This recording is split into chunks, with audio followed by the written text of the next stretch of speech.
CNT125, we're on Chapter 11. We're on the section on access lists. So I backed up just a slide or two here to refresh our memory. We can, on our access list statements, specify a specific network segment or a group of IP addresses that will be affected. We either want to deny them or permit them.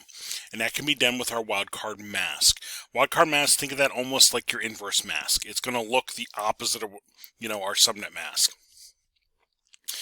So the wildcard mask, as 0 means match that IP address. Pay attention to that piece. This is usually going to be on your network or your subnet piece. Network or subnet portion, you're going to put the zeros. 1s mean I don't care what IP address. Ignore that. Again, this is typically going to be in the host portion of the address.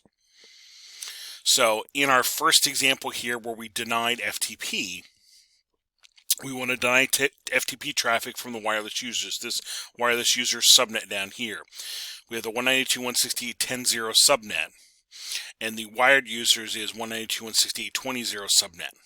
Okay, so we want to just deny the 10 subnet.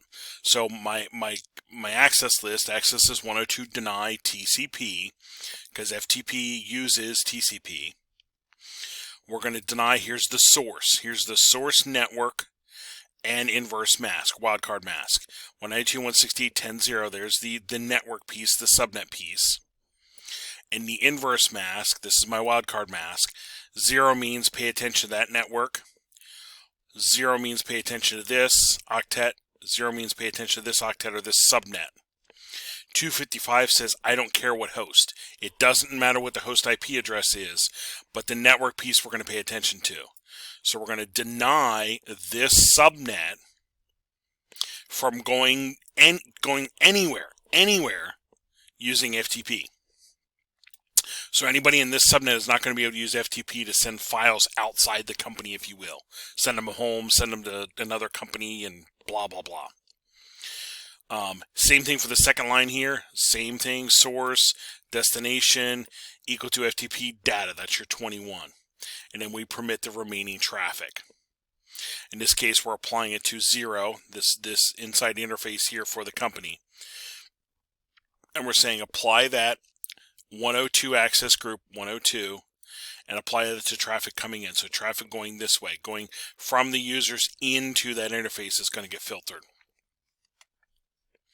Now let me roll back here real quickly. The any command we've used a couple times now means any IP address.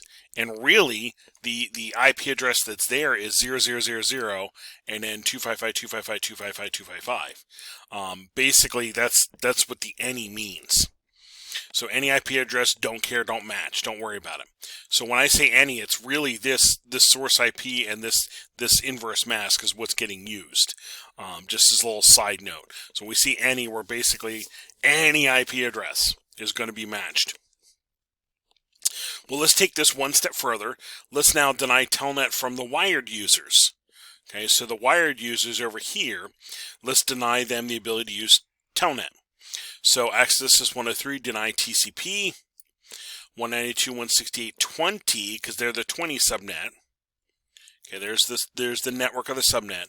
Here's the inverse mask, 000255. So match the 192.168.20, match those, and I don't care what host. Going anywhere, so deny telnet from this network going to anywhere, equal to 23 for telnet, and permit the remaining traffic, which again, we know that's not a sound access list to write, but that would accomplish the task we're trying to do. So then we do IP access group 103 in over here. Okay, that's what that would allow us to do. Well, let's flip this on its head. This tends to be a little more usable for us. Remember with the implicit deny is at the end of our access list, no matter what we do. We can flip this around and say, okay, maybe for the wireless users here, maybe we're going to just permit certain traffic and let the rest get denied. So in this case, we're going to permit web, secure web, and DNS traffic. You need DNS to be able to open web pages, so we at least need to let that much through. So we're going to permit only that traffic from this 10 network. So access this 104 permit TCP, because 80 uses TCP, from this source network, 192.168.10.0, inverse mask, wildcard mask, 0.0.0.255, so any IP address in there. Okay, any IP address in this host octet, don't care. So this is our source coming from this network going to any network equal to 80 or HTTP. We'll then permit the same subnet going anywhere equal to 443. And then we're going to permit UDP because DNS uses UDP. So we're going to permit UDP source network going anywhere equal to 53 DNS. And then the last line I don't need to write because the implicit deny is down here. It's going to do it for us. It's going to deny everything else. So in this case, we could keep permitting the stuff we wanted and let the implicit deny take care of denying all the other weird traffic. The telnets, the SSHs, and the FTPs, and all those things would get denied for us. So then I could take this IP access group 104, apply it here on this interface to traffic coming in. So these users coming this way would get filtered. Only this stuff would be allowed through, nothing else. Nothing else would be allowed. That becomes more realistic for us. That becomes more realistic in a scenario like this, where you're only going to permit certain amounts of traffic, certain types of traffic through for, wireless visitors, if you will.